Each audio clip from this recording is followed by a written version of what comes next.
పరిష్కారం చేసుకోగలిగితే దానికంటే ఇంకొకటి ఉండదని చెప్పి కూడా నేను మీకు తెలియజేస్తున్నా. ఇంకొక విషయం కూడా ఇక్కడ కూడా మీరు చూస్తున్నారు. ఈరోజు ఇక్కడ కాంగ్రెస్ ప్రభుత్వం ఉంది, ఆంధ్రప్రదేశ్ లో ఎన్డీఏ ప్రభుత్వం ఉంది. రెండు ప్రభుత్వాలు ఇవి. అలాంటప్పుడు ఒకరికో ఒక ఆలోచనలు ఉంటాయి, సిద్ధాంతపరంగా కొన్ని ఆలోచనలు ఉంటాయి.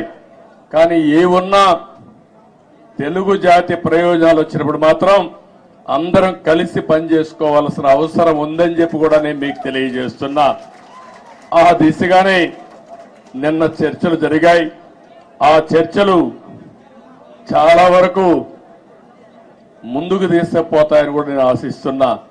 కొంతమంది ఆలోచిస్తున్నారు, ఆ ఆలోచనలు మంచివి కాదు. నేను ఒకటే చెప్తున్నా, ఆ రోజు కూడా ఇన్ని జరిగితే చాలా మంది చాలా విషయాలు మాట్లాడితే నేను చేసిన అభివృద్ధిని కూడా కొంతమంది వక్రీకరించి మాట్లాడారు. కొంతమంది అన్నారు, నువ్వు మొత్తం హైదరాబాద్ నే అభివృద్ధి చేశావు కాబట్టి రాష్ట్రం విడిపోయిందని కూడా శాపనార్థాలు పెట్టిన వాళ్ళు కొంతమంది ఉన్నారు నా మీద. నేను ఒకటే ఆ రోజు చెప్పాను, ఆ రోజు కానీ ఈ రోజు కానీ ముందు ఒక ప్రాంతం అభివృద్ధి కావాలి, అది రాజధానితో ప్రారంభమవుతుంది, అది చివరికి మారుమూల ప్రాంతాలకు కూడా స్ప్రెడ్ అవుతుందని చెప్పి ఆ రోజు చెప్పా. ఆ విషయం చాలా మంది మర్చిపోయి అనేక విధాలుగా మాట్లాడే పరిస్థితికి వచ్చారు. ఈ రోజు ఒక్క ఉదాహరణ చెబుతున్నాను మీ అందరికీ. తెలంగాణ ఆంధ్రప్రదేశ్ రాష్ట్రాలు రెండు రాష్ట్రాలుగా విడిపోయాం.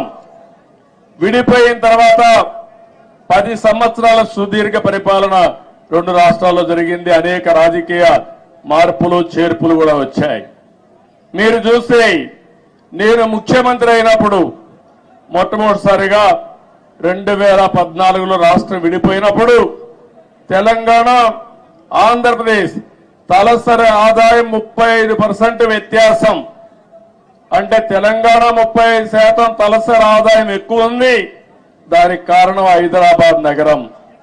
అయితే నేను బాగా కష్టపడి 2019 నుంచి 24 వరకు కష్టపడితే 14 నుంచి 19 వరకు కష్టపడితే ఆ వ్యత్యాసాన్ని 27.5%కి తగ్గించాను. అంటే 35 నుంచి 27.5 అంటే 7.5%కి తగ్గింది. మళ్ళా ఒక ప్రభుత్వం వచ్చింది, విధ్వంస ప్రభుత్వం వచ్చింది. 5 ఏళ్లు ఇష్టానుసారంగా చేశారు. ఈ రోజు ఎంతవరకు పోయిందంటే 44% పెరిగిపోయింది. అంటే మీరందరూ గుర్తుపెట్టుకోవాలి, కొండ వాళ్ళందరూ కూడా, విభజన వల్ల జరిగిన నష్టం కంటే పాలన వల్ల 5 సంవత్సరాల నష్టం జరిగే పరిస్థితి వచ్చింది. అదే ఈసారి రాకపోయింటే తెలంగాణకు ఆంధ్ర రాష్ట్రానికి 100% వ్యత్యాసం వచ్చేసేది. కానీ ఒకటే నేను కోరుకుంటున్నా, తెలంగాణ ఒక స్థాయికి వచ్చింది. దేశంలోనే మీరు ఒక్కసారి ఆలోచిస్తే హైయెస్ట్ పర్ క్యాపిటల్ ఇన్కమ్ ఉండే రాష్ట్రం తెలంగాణ రాష్ట్రం. పెద్ద రాష్ట్రాల్లో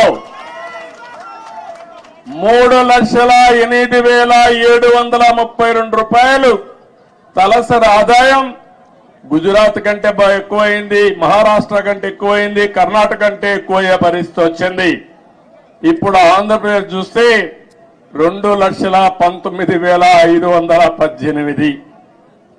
ఏదైతే ఈరోజు నేను ఒకటే ఆశిస్తున్నాను, తెలంగాణ ఒక మంచి బేస్ వచ్చింది. దీన్ని నెక్స్ట్ లెవెల్కు తీసుకుపోవడానికి ఇక్కడ పాలకులకు అవకాశం ఉంది. ఆంధ్రప్రదేశ్ ఇబ్బందుల్లో ఉంది. కానీ నేను ఒకటే చెప్పాను, ఇబ్బందులు అధిగమించి మళ్లీ ఆంధ్రప్రదేశ్ ను కూడా గట్టెక్కించే బాధ్యత, అభివృద్ధి చేసే బాధ్యత నేను తీసుకుంటానని చెప్పి కూడా నేను మీకు తెలియజేస్తున్నా. నా ఆలోచన ఒకటే, ఒక్క విషయం మీరందరూ గుర్తుపెట్టుకోవాలి. నేను పదే చెప్తున్నాను, కొంతమందికి నమ్మకాలు ఉండవు. నేను ఎప్పుడో తయారు చేశాను విజన్ 2020 అని. కొంతమంది అన్నారు ఇది ఎక్కడ విజన్, ఇది 420 అని కూడా మాట్లాడారు. కొంతమంది కంప్యూటర్ నేను సెల్ ఫోన్స్ గురించి మాట్లాడితే సెల్ ఫోన్ తిండి పెడుతుందని కూడా మాట్లాడారు. ఇక్కడే నేను హైదరాబాద్ లో ఖైరతాబాద్ రోడ్లన్నీ వెడల్పు చేశాను. వెడల్పు చేస్తే చేయకూడదని అడ్డం పడ్డారు. ప్రజలు ఒప్పుకున్నా నాయకులు ఒప్పుకోలేదు ఆ రోజుల్లో. కానీ అవన్నీ నేను పట్టించుకోలేదు, ముందుకెళ్ళాం.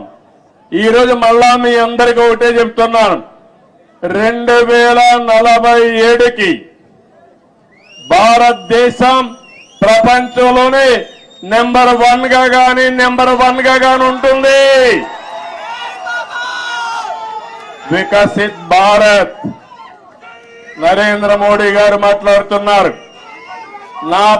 నేను ఆలోచించేది ఈ వికసిత్ భారత్ లో నెంబర్ 1 కమ్యూనిటీ ఏదంటే తెలంగాణ, ఆంధ్ర రాష్ట్రంలో ఉండే తెలుగు జాతి ఉండాలి.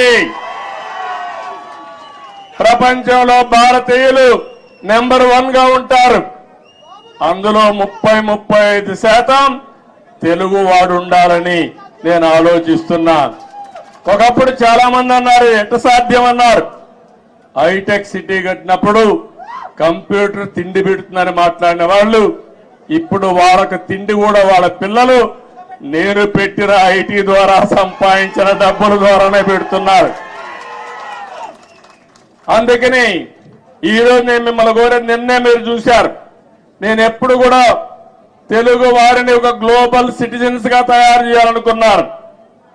ఆ రోజు ఇక్కడ హైదరాబాద్ లో పనిచేస్తా ఉంటే పనిచేసే రోజుల్లో నేను చెప్పేవాడిని, మీరు జాబ్ వర్క్ చేస్తున్నారు, అమెరికాలో డేటా పంపిస్తే డేటా ఎంట్రీ చేయడానికి పరిమితం అవుతున్నారు. ఒక్కొక్కసారి అమెరికాలో వేరే దేశాల్లో ఇంగ్లీష్ మాట్లాడే విధానం మన వాళ్ళకి అర్థమయ్యేది కాదు, మన వాళ్ళు ఇంగ్లీష్ చెప్తే వాళ్ళకి అర్థమయ్యేది కాదు. అప్పుడే బ్రిటన్ నుంచి లెక్చరర్స్ తీసుకొచ్చి ప్రత్యేకమైన ట్రైనింగ్ ఇప్పించి ప్రొనౌన్సియేషన్ ఇవన్నీ నేర్పించారంటే అది నాకున్న పట్టుదల. ఆ రోజుట్లోనే అక్కడి నుంచి ఒక మాట చెప్పాను, మీరు ఉద్యోగం చేస్తున్న ఇప్పుడు జాబ్ వర్క్ చేస్తున్నారు, అది కాదు ప్రోడక్ట్లు తయారు చేయాలి, ఐటీలు ఆ రోజు చెప్పాను. అప్పుడు ఆ ఆలోచన కొద్దిగా వచ్చారు. ఇంకో పక్క నేను ఒక మాట చెప్పాను, మీరు ఉద్యోగాలు చేయడం కాదు, మీరు ఉద్యోగాలు ఇచ్చే పరిస్థితి రావాలని చెప్పాను. ఈరోజు తెలుగు జాతి ఉద్యోగ కల్పన, ఉద్యోగాలు ఇచ్చే పరిస్థితి ఉంది.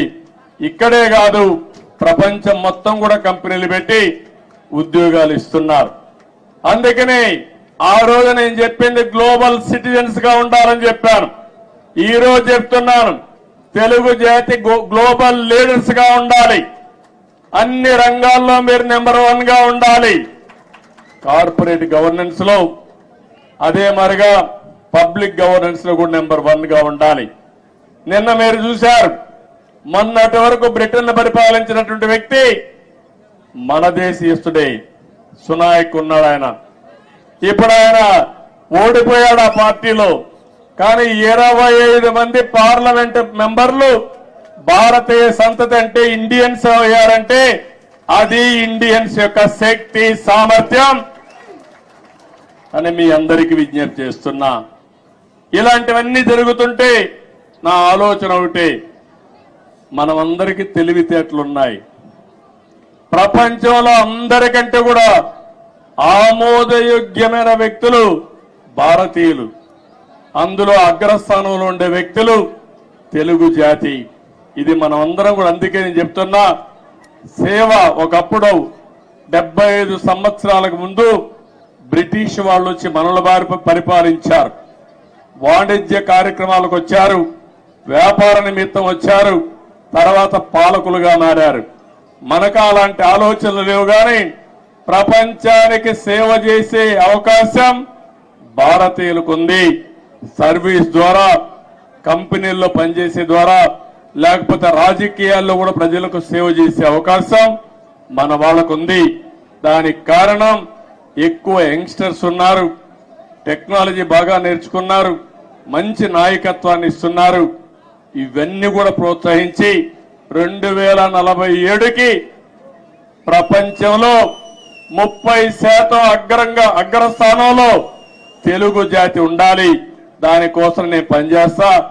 నాకు తెలంగాణ అని ఆంధ్ర